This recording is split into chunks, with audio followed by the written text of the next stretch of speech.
Hello, मैं हूं हरप्रीत। आज हम बात करेंगे कॉग्निटिव स्किल्स को लेकर। बहुत इंपॉर्टेंट रहते हैं कॉग्निटिव स्किल्स बच्चों के डेवलपमेंट के लिए, उनकी लर्निंग के लिए। लाइफ में उनका क्या रोल रहता है, बच्चों का फ्यूचर निर्भर रहता है या उनका सक्सेस निर्भर रहता है बच्चों की लर्निंग पावर पर। अगर बच्चे लर्न नहीं कर पा रहे, सही से समझ नहीं पा रहे हैं चीज़ों को, तो उनके लिए काफ़ी डिफ़िकल्ट हो जाता है नए स्किल्स को सीखना। इसीलिए ज़रूरी है कि हम स्टार्टिंग से ही बच्चों की कॉग्निटिव स्किल्स पर वर्क करें। सबसे पहले हम जानेंगे कि कॉग्निटिव स्किल्स क्या होते हैं। कॉग्निटिव स्किल्स हमारे बच्चों की या हमारी ब्रेन की वो एबिलिटीज़ हैं या टूल्स हैं या बिहेवियर्स हैं जो कि बच्चों के ब्रेन में जो इन्फॉर्मेशन आ रही है उसको प्रोसेस करने में हेल्प करते हैं। कोई बच्चा जो भी देखकर सीखता है, आपने देखा होगा कि छोटे बच्चे देखकर बहुत जल्दी सीख जाते हैं, चाहे वो लैंग्वेज है, इमिटेशन है, खेलना है, ये सभी चीज़ें बच्चे हमें देखकर सीखते हैं। लेकिन कुछ बच्चों में डिफ़िकल्टीज रहती हैं, चाहे वो ASD बच्चे हैं या अदर डेवलपमेंटली डिलेड चिल्ड्रन हैं, उनके साथ ही डिफ़िकल्टी रहती है कि बच्चे देखते नहीं हैं, इसीलिए सीखते नहीं हैं। लेकिन ये जो एक्टिविटीज़ मैं आपको बता रही हूँ, ये सिर्फ ASD बच्चों के लिए नहीं है, ये एक्टिविटीज़ उन बच्चों के लिए भी यूज़फुल हैं। अगर आपका किड न्यूरोटिपिकल भी है, छोटा है, साल के न्यूरोटिपिकल किड्स के लिए भी ये एक्टिविटी भी उतनी ही यूज़फुल हैं जितनी कि ASD बच्चों के लिए।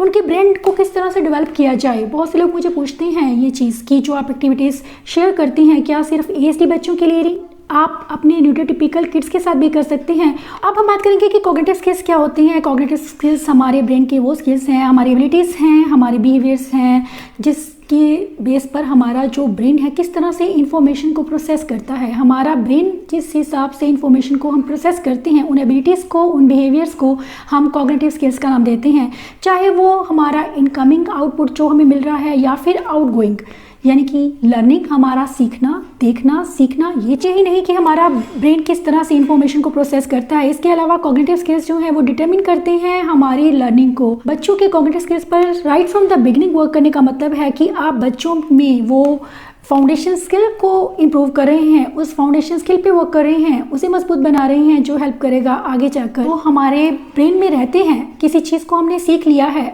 उस चीज़ को हम आगे लाइफ में यूज़ करते हैं, चाहे वो एनालिसिस हो, कंसंट्रेशन हो, फोकस हो, इमिटेशन हो, या कोई भी चीज़ हो जो हमने देखकर सीखी है। इसके अलावा कंपैरिजन। फर्स्ट एक्टिविटी जो है वो है सॉर्टिंग एक्टिविटी। बहुत सिंपल है, आप घर पे इसको बना सकते हैं। एक स्वीट बॉक्स लीजिए और उसके जो कवर है ऊपर का, उसके ऊपर मैंने ट्रे ड्रॉ किए हैं और नीचे फ्रूट्स रखे हैं। ये फ्रूट्स आसानी से आपको मिल जाएंगे टॉय शॉप पर, और सीधा बच्चे को उस फ्रूट्स को लगाना है। वेलक्रो नीचे लगा रखा है मैंने, और बच्चे को देखकर फ्रूट मैच करके उसे सिंपली सॉर्टिंग करनी है। ये एक इंटरेस्टिंग एक्टिविटी रहती है, बच्चे इजीली कर पाते हैं। इसमें भी मैंने अगेन स्वीट बॉक्स को यूज़ किया है, उसके अलग अलग उसके पार्ट्स किए हैं मैंने इसमें ऐड किया है क्रेयॉन्स को। बच्चे को क्रेयॉन्स को सेम कलर के साथ मैच करके उसके बिल्कुल उसके सामने रखना।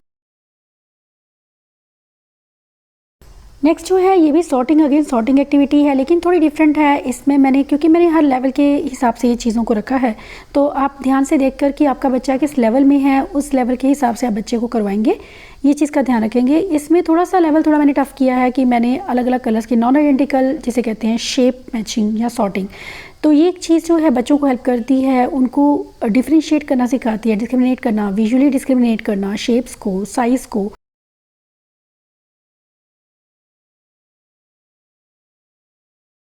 ये एक्टिविटी क्रिएटिव प्ले की तरह है। इसमें बच्चा जो है अपनी पसंद के साथ में कोई चीज़ बना रहा है। जैसे मैंने उसे व्हील्स के ब्लॉक्स दिए हैं और बच्चा उसको गाड़ी में कन्वर्ट कर रहा है। इसमें बच्चे जो है अपने रीजनिंग स्किल्स को यूज़ कर रहे हैं। इसमें जो पहले उसने बिग ब्लॉक्स लगाए, उसके बाद छोटे ब्लॉक्स लगाए, उनको डिफ्रेंशिएट करना, उनको एक ऑर्डर में लगाना और कुछ बनाना बहुत ही यूज़फुल रहता है बच्चों के कॉग्निटिव स्किल्स पर जब आप वर्क करते हैं। ये आप 4 से 5 साल के बच्चे को दे सकते हैं। नेक्स्ट एक्टिविटी में मैंने फॉर्म पीसेस को यूज़ किया है, फॉर्म मैट्स जिसे हम कहते हैं, या फॉर्म पीसेस।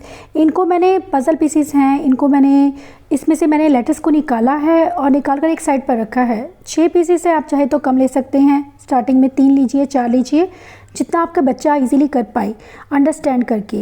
इसके बाद जो है वो कटआउट्स को पहचान कर उसके अकॉर्डिंग जो है वो लेटर्स को रख रहा है, तो इससे तो बच्चा लेटर आइडेंटिफिकेशन सीखते हैं। साथ ही बच्चे जो हैं विजुअल डिस्क्रिमिनेशन स्किल्स बच्चों के डेवलप होते हैं, जो कि उनके लिए बहुत यूज़फुल रहते हैं। आप चाहे ये एक्टिविटीज़ बच्चों के साथ 4, 5 या 6 साल की एज में कर सकते हैं। This one is puzzle activity. इसमें जो है मैंने कुछ पीसेस निकाले हैं पज़ल के और उसको बोलूँगी कि वो राइट पीस को राइट प्लेस पे रखे, राइट जगह पर रखे और एक राइट डायरेक्शन में रखे।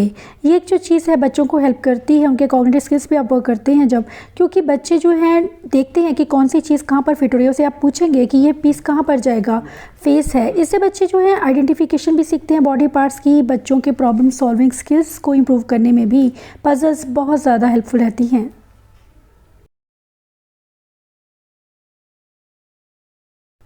Next one is picture puzzle. ये आप 2 से 3 साल के बच्चे के साथ कर सकते हैं, जिन बच्चों को नंबर की आइडेंटिफिकेशन सिखाने के लिए या फिर उनके प्रॉब्लम सॉल्विंग स्किल्स पे वर्क करने के लिए, उनको ऑर्डर सिखाने के लिए नंबर्स का, ये पज़ल बहुत यूज़फुल है।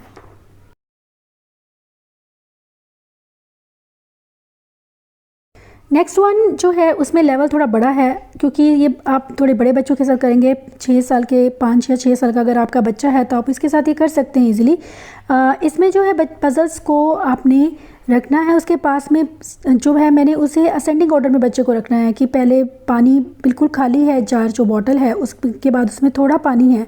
आप उसे साथ साथ कॉन्सेप्ट भी बताते जाएंगे कि ये लेस वाटर है, फिर इससे ज़्यादा पानी किस में है, बच्चा उसको ऑर्डर में लगाएगा, फिर उससे ज़्यादा किस में है। बच्चा जो है उस क्वांटिटी को विजुअली डिस्क्रिमिनेट कर रहा है कि कहाँ पर किस जगह पर पानी ज़्यादा है और कितना ज़्यादा है। ये एक चीज़ जो है बच्चों के कॉग्निटिव स्किल्स को हेल्प करती है उन्हें बढ़ाने में। इसके अलावा नेक्स्ट वन जो है मैंने लिया है कि एक उसको कटआउट्स दिखाया, उसको शेडो दिखाई है कि ये शेडो की तरह उसको एनिमल को बनाना है। एनिमल के कटआउट्स को सही जगह पर लगाना है कि कौन सा कटआउट कहाँ पर जाएगा, उसके विंग्स कहाँ पे जाएंगे, या फिर वो देखकर उस चीज़ को कॉपी कर रहा है, या फिर आई कहाँ पर जाएगी, इसके अलावा उसके फीट कहाँ जाएंगे। ये जो छोटे छोटे पार्ट्स बच्चा लगा रहा है, ये एक्टिविटी भी आप 5 से 6 साल के बच्चे के साथ करेंगे ताकि बच्चा उस चीज़ को ईजिली कर पाए, अंडरस्टैंड कर पाए कॉन्सेप्ट को। आप साथ साथ उसे बॉडी पार्ट्स भी बताते जाएंगे। जो नेक्स्ट एक्टिविटी है उसमें मैं बच्चों को हाइट के बारे में बताने वाली हूँ। छोटे बच्चों को या ASD बच्चे हैं आपके, तो उसको भी ये एक्टिविटी बहुत हेल्प करेगी। जब हम कंपैरिजन करना सीखते हैं, बच्चे को सिखाते हैं कि किस तरह से कंपेयर करना है उन्हें। इसमें मैंने विजुअली बताया है, ये जो कार्ड्स मैं यूज़ कर रही हूँ उसमें विजुअली बताया गया है कि किस एनिमल की हाइट कितनी है। जैसे कि सबसे छोटे की हाइट जो है 2, उसकी कितनी हाइट है मुझसे पूछ रही हूँ, वो मुझे बता रहा है कि 2, इसकी हाइट 2 है, तो ये सबसे छोटा है। इसके अलावा उसके बाद कौन सा एनिमल जाएगा, उससे बड़ा कौन सा एनिमल है, उसको हाइट के अकॉर्डिंग एनिमल्स को रखना, जो विजुअली उसको पिक्चर भी दिख रही है और साथ में वो विजुअली कंपेयर भी कर रहा है नंबर्स के साथ में कि कौन सा एनिमल कहाँ जाएगा। ऐसी एक्टिविटीज़ बच्चों में कंपैरिजन स्किल्स को बढ़ाती हैं। इसके अलावा आप मुझसे पूछ सकते हैं कि सबसे छोटा कौन सा है और साइज़ में या हाइट में सबसे बड़ा एनिमल कौन सा है। This one is mix match picture puzzle मैं कहूँगी इसको। मैंने 3 जो हैं अलग अलग कटआउट्स रखे हैं। इसमें 3 पर्सन्स हैं, जिसमें मैंने सिर्फ उसे एक फेस दिया, उसे बोला कि इस पर्सन के आपके पिक्चर को कंप्लीट करना है, इस पिक्चर को कंप्लीट कीजिए। ये एक्टिविटी आप 5 साल के बच्चों को दे सकते हैं। इसके अलावा अगर मैं बात करूं कि स्पीच और लैंग्वेज की, तो वो भी हमारे कॉग्निटिव स्किल्स पर निर्भर रहता है, क्योंकि बच्चों के में शुरू से ही उस चीज़ को बूस्ट करना, लैंग्वेज को बूस्ट करना, उसके लिए ज़रूरी है कि हम उनके कॉग्निटिव स्किल्स पे वर्क करें, ताकि बच्चा जितना ज़्यादा हमें ध्यान से देखेगा और समझेगा उतनी जल्दी वो चीज़ों को सीखेगा। थ्रू द लाइफ बच्चे इन चीज़ों को, इन कॉग्निटिव एबिलिटीज़ को, इन कॉग्निटिव स्किल्स को यूज़ करते हैं एनालिसिस करने में, कंपैरिजन करने में।